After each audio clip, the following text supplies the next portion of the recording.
Okay, hello everyone. We are live, and Andrew, just for your information, we are live first and foremost on Hey, LinkedIn, secondly on YouTube, and thirdly, we are also live on a private Facebook group, the Asia Business Connect Facebook group. nice. So Welcome. it's live on 3 platforms. So for all of Ah, you here who are watching us live, we would like to request a favor. Please comment live below. We'd love to know who you are and also say hi to you as well. So today we have an amazing guest all the way from Vietnam. And all the way from Vietnam, we have Andrew Tran. So Andrew Tran, today we are going to talk about business strategy.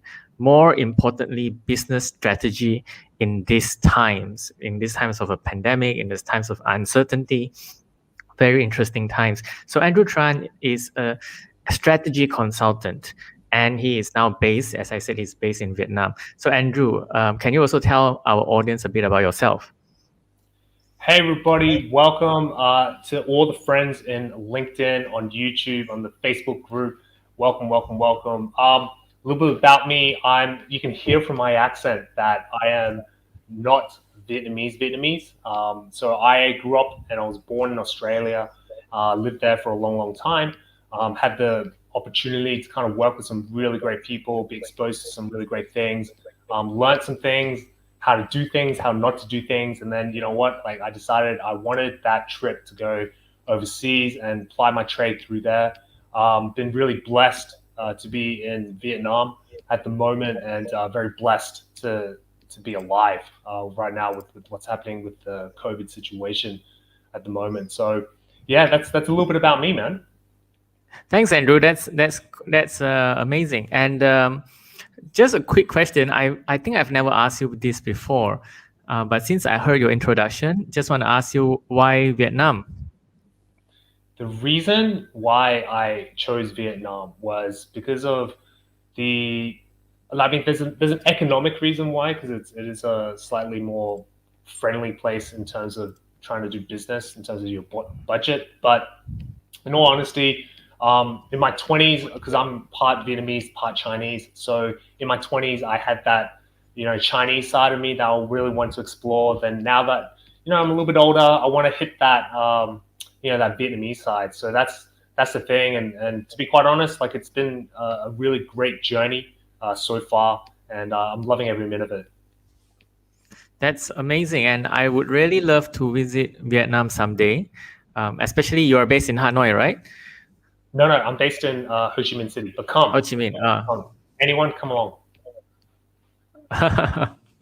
Okay, okay. So we have some a good audience here. So just want to say hi to some of our audience. So far, there are a number of you, but only one person commented.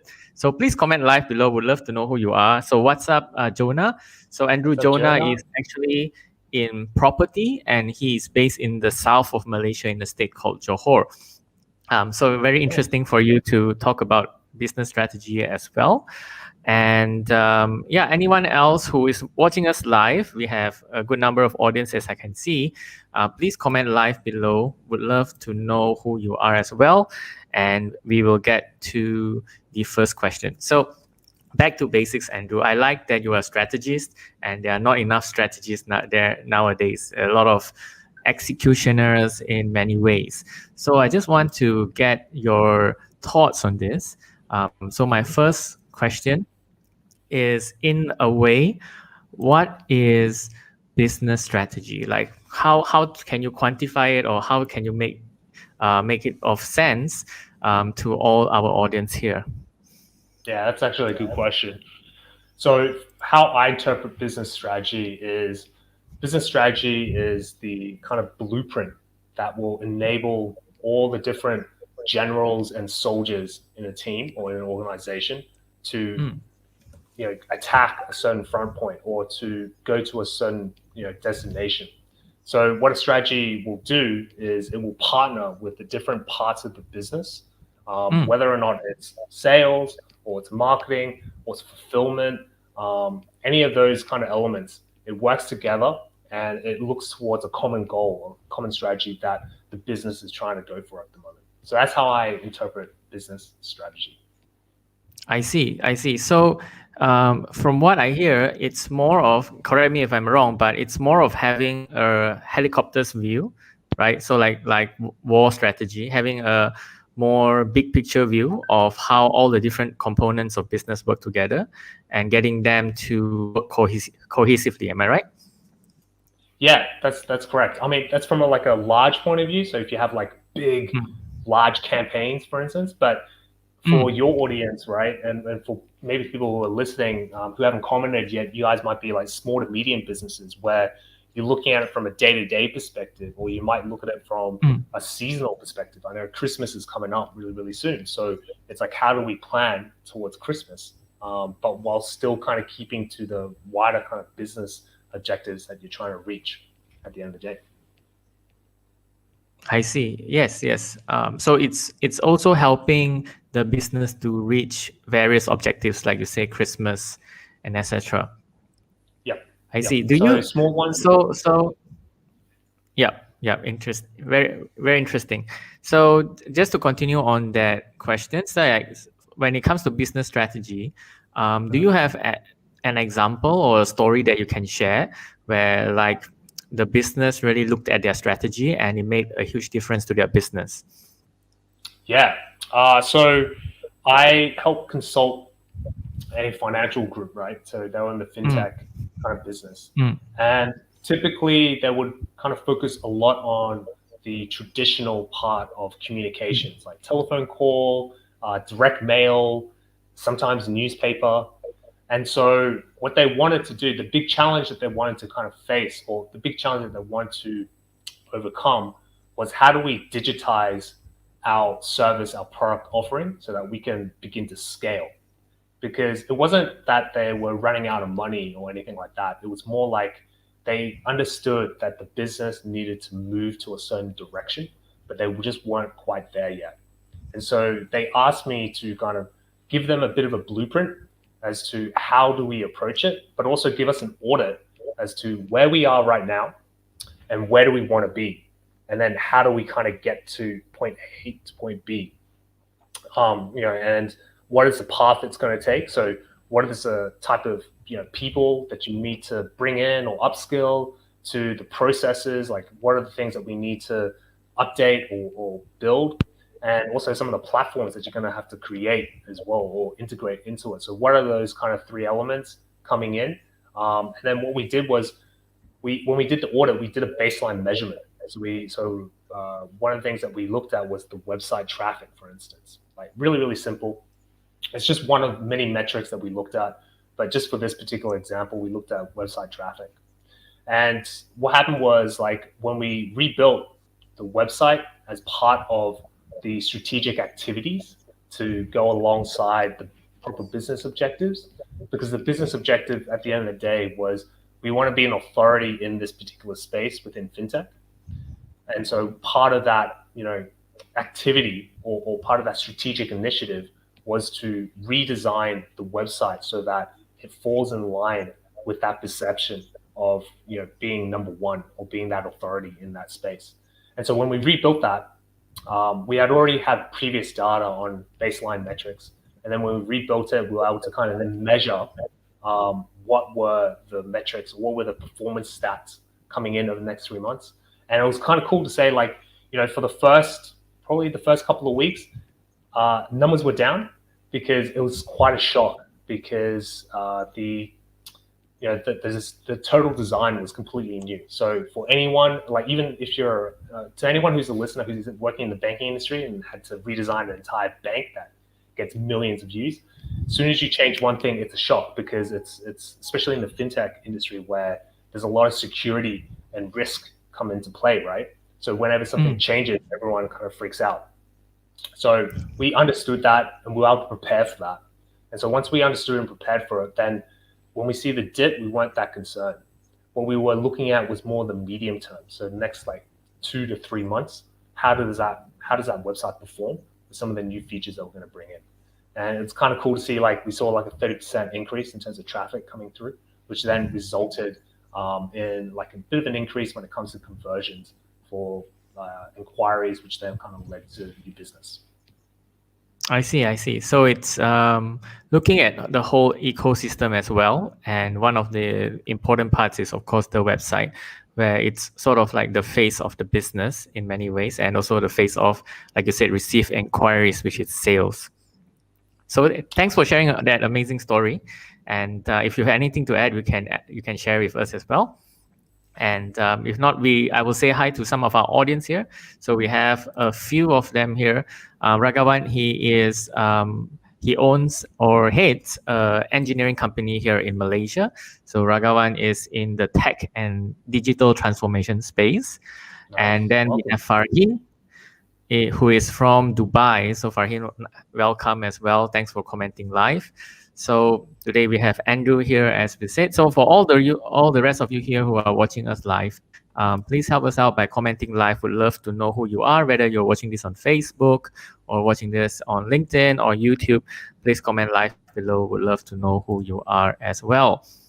So thanks for sharing that amazing story, Andrew. And when you look at a business, so a lot of our audience here are business owners and the like.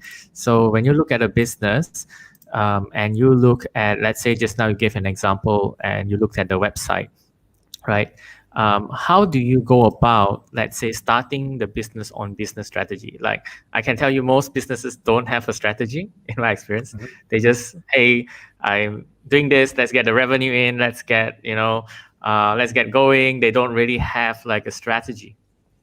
So how does a business get started?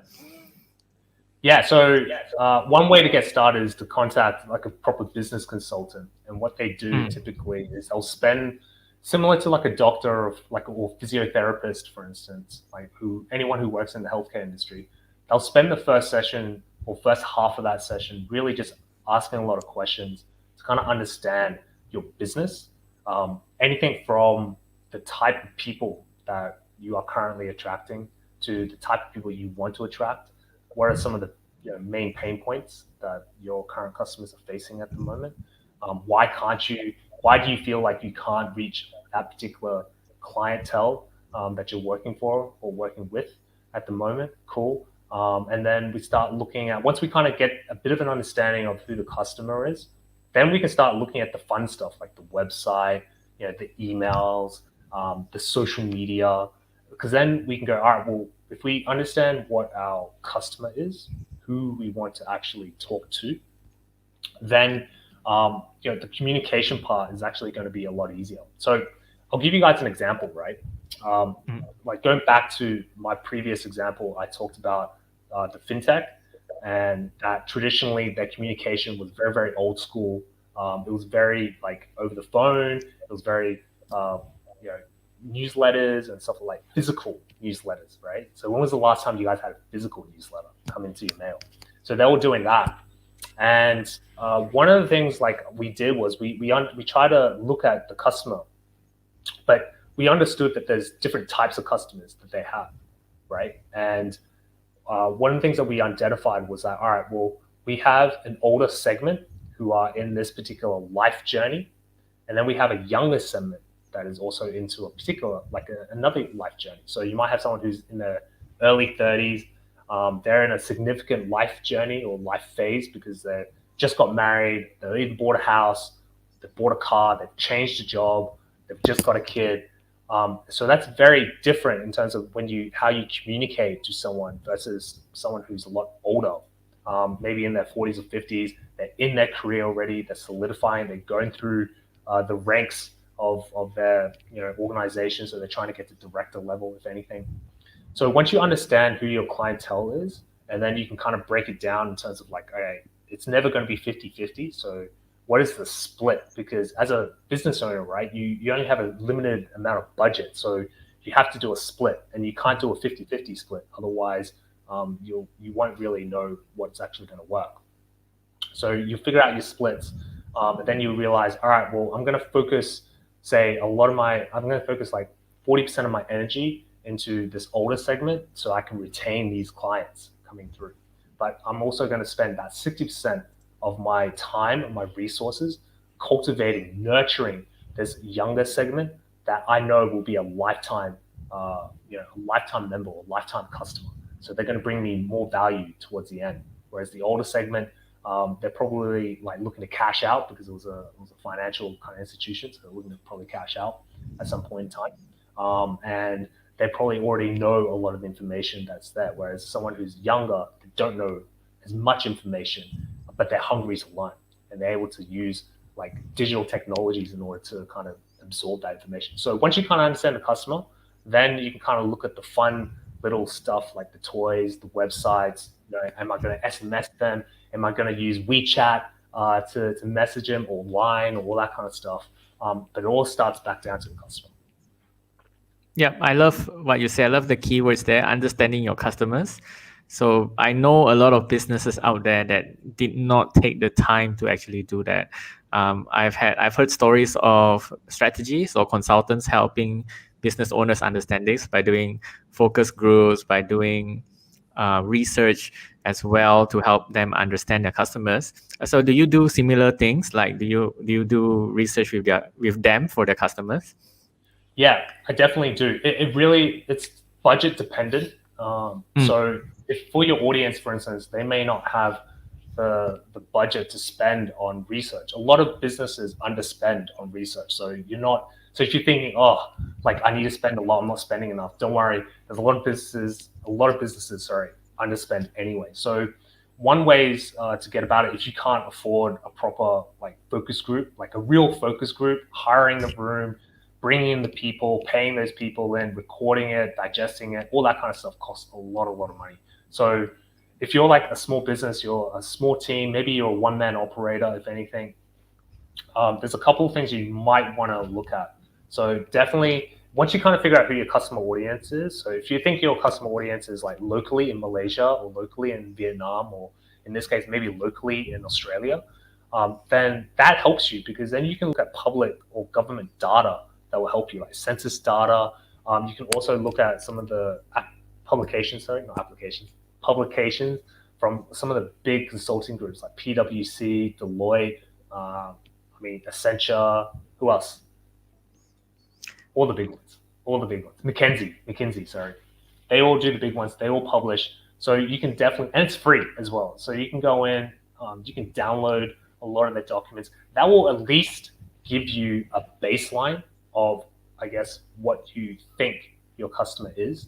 But if I was a small business, I would use that as a base, but then continually grow and continually update that. And the only way you update that is by actually talking to your customers. So if you can't afford a proper business consultant and to do all the fancy focus groups and whatnot, mate, just talk to your customers. Just take them out to coffee, take them out to dinner, and just go, hey, like I just want to know more about you. I just want to know more about, because I get a lot of customers like you, and I want to, I just want to know like how you came about to my services or my products in the first place. And then that's going to start a lot of conversations, and it's going to bring in some really, really great gems that you can then take in and update your customer persona in a sense.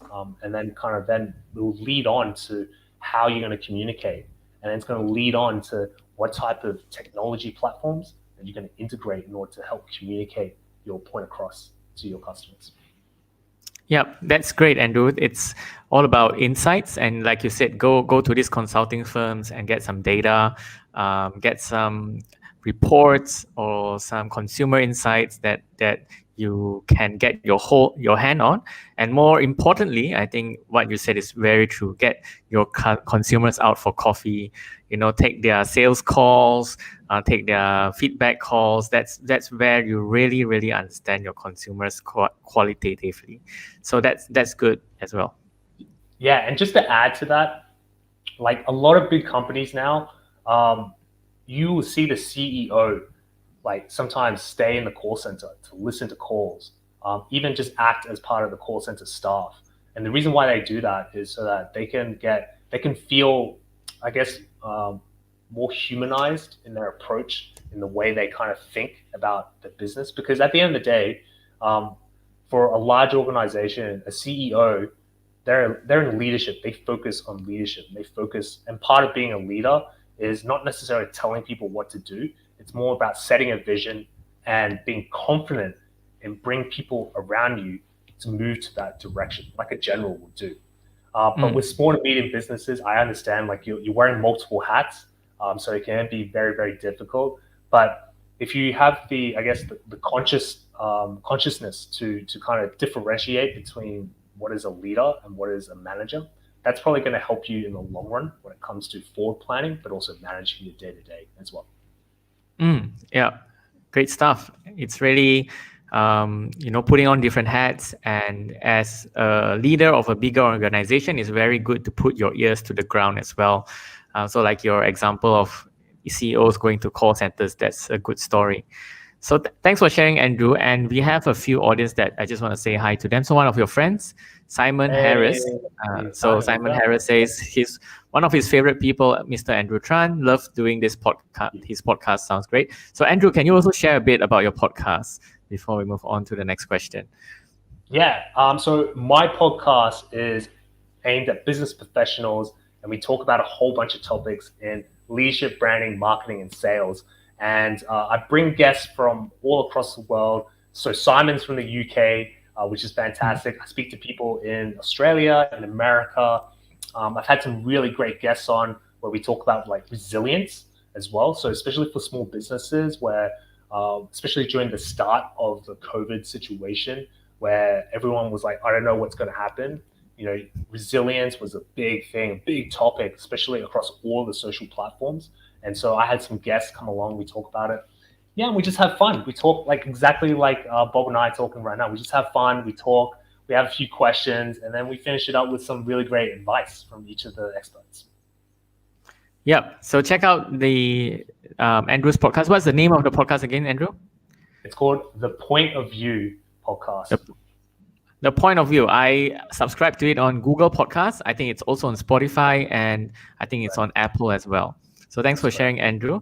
And saying hi to a few of our other audience, Rizal, who is a CEO, many hats. He has 3 companies. So he has many hats. If you have 3 hats, he has 9 because he's the owner of 3 companies.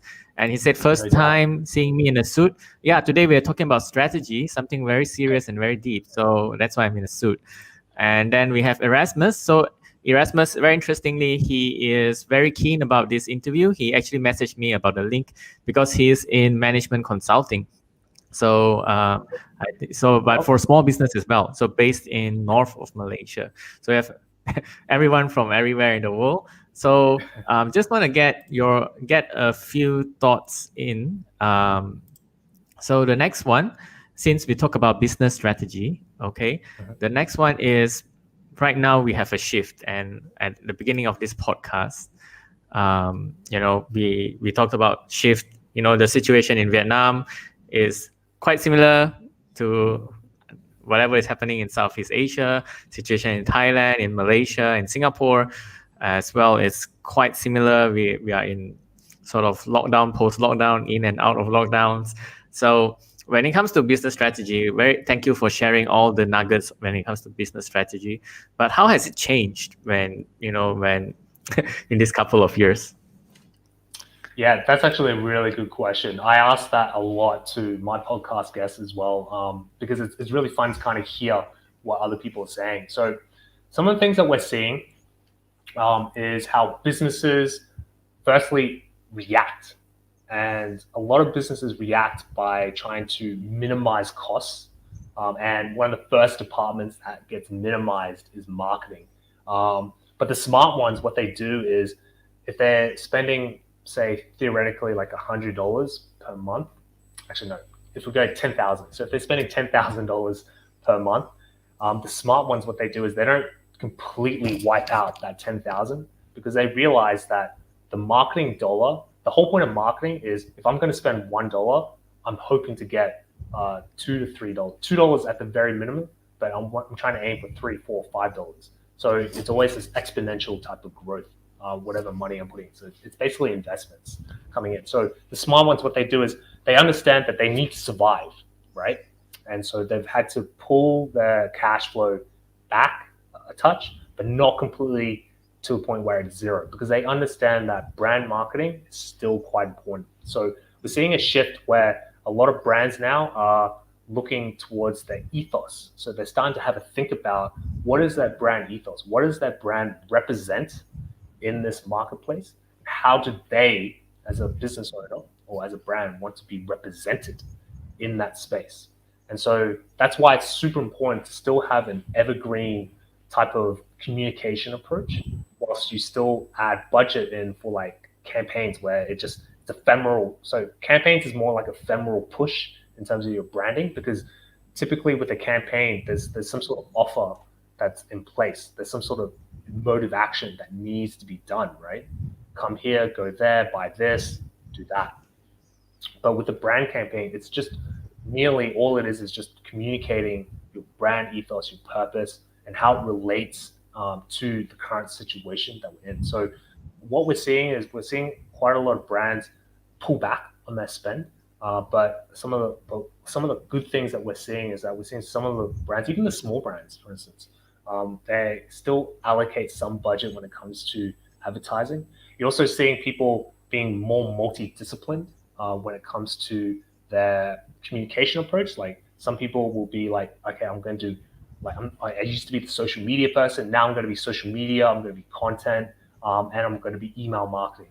So they're starting to take on a couple more roles, but they're not necessarily going to keep everything as BAU, so as business as usual. They're not going to do this output like we're outputting 100 units of marketing activity per month pre-COVID. We're not going to do the same with a small amount of staff during COVID. So it means that they're having to think about where they want to be in terms of brand positioning. And that also means they're also having to think about who their customer is, because your customer has changed during this whole situation. So think about this, right? Especially if you have a product that isn't necessarily a need type of product, it's more of a like discretionary type of spend, then you're going to have your customer base is going to change quite significantly, because your customers might not have the propensity to spend as much anymore because their wages have gone down. They might have lost their job. So now you're looking at, all right, well, what are their needs bases? So, for anyone who's watching or listening, the Maslow hierarchy of needs is such a great, I guess, tool in order to use to understand like the basic needs of a customer coming through. So seeing that quite a lot of quite a lot of businesses are redoing their customer approach straight away, and they're spending time to talk to their customers. So they're the two big things that are coming in. They're reducing their spend a touch, but they still understand the brand ethos, and then they're also spending more time on their customers, understanding their customers during that downtime, so they can plan whilst they're surviving, and then they can either pivot to certain areas. Like for instance, I have a business here in the food and beverage, and in the beverage industry, and they pivoted to the food industry, which is really cool because they saw that there was a need, especially as we're in lockdown. We can't go out and buy food, so delivery of food service was in demand. And so they were just purely in the beverage industry, and they pivoted to do beverage, but mostly food as well. And as a result, they've been able to increase their revenue during this time period where they would expect to have a decrease because of this COVID situation. So there's that pivot, and then they're planning, and then everyone knows this. Once we're able to get through or get to some sort of normality, they're able to thrive. So they're the kind of key things that we're seeing, that I'm seeing, that my colleagues are seeing during this whole period of time. Yeah, and great story, and I really like the part where you said understanding your customers earlier, and it's very key. Your customers have changed. Like I have changed. I've not eaten out. I've not worked at a co-working space for the longest time now. So everyone has changed fundamentally in terms of their behavior, especially in the past 2 years. So I really like the story on the restaurant. Focusing on beverage and focusing on the food. Do you see any other industries or any other businesses react in other ways? Yes, the banking industry has changed quite a bit, right? So you're going to see quite a lot more of micro lenders coming up, because a lot of small medium business owners they're having a tough time at the moment. They've had to close their shops down. They've got bills to pay. Their landlord might give them a discount in terms of their rent, but they're still having to pay that rent. It's still a sunken cost. And so if there's no revenue coming in, but they're still having to spend out, they're going to have to go into their savings. Once that savings is gone, where do they go? They're going to have to open up a bank account. And a lot of banks and depending on which part of Asia you're in, but a lot of banks at the moment, it's really hard to actually borrow money from that because there's quite a lot of collateral that you need to put up in order for the bank to assess your risk and to then kind of give you money.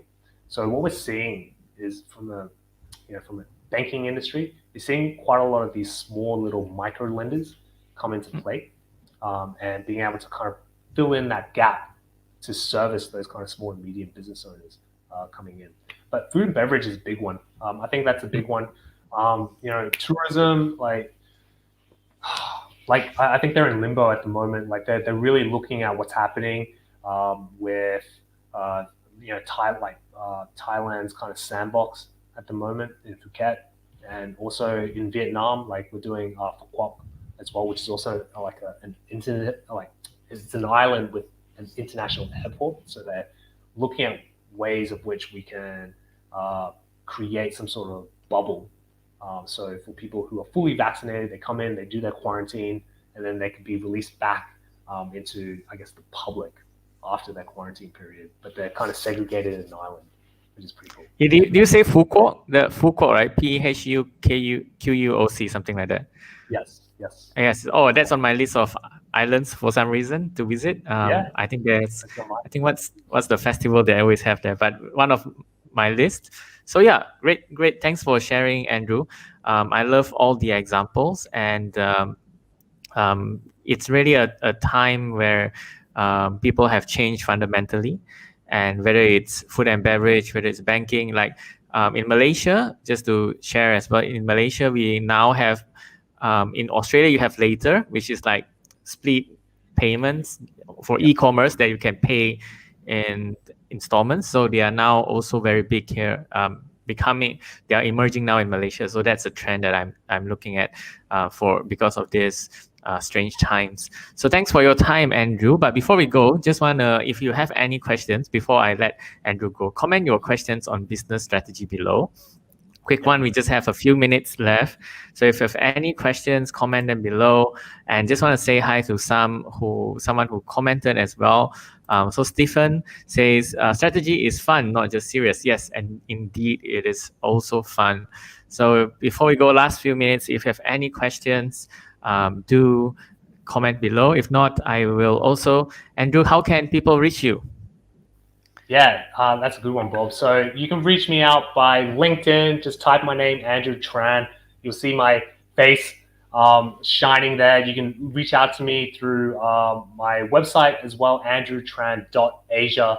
And also, like we said earlier, just check out my podcast, right? So my podcast, it's like a personal journey for me to kind of find really cool people in the business space, and where we talk about leadership, branding, marketing, and sales, and just have a lot of fun doing it. So if you like my journey, feel free to kind of reach me out there. I'm also on Facebook, LinkedIn, Instagram as well. So you can all find me, Andrew Tran Digital. Just type that in and you'll find me through that. Yeah, that's Andrew Tran Digital or Andrew Tran. There are a lot of Andrew Trans in the world, but on LinkedIn, I believe if you search for Andrew Tran, the Andrew Tran in front of me will be the first result because he's very optimized. So everyone, please connect with him, all of those watching. So I don't see any questions coming in, but if you have any questions, please reach out to Andrew and check out his podcast, Point of View, as well. So thank you, Andrew, and you have a good day as well. Thank you. Thanks, guys. Have a good night.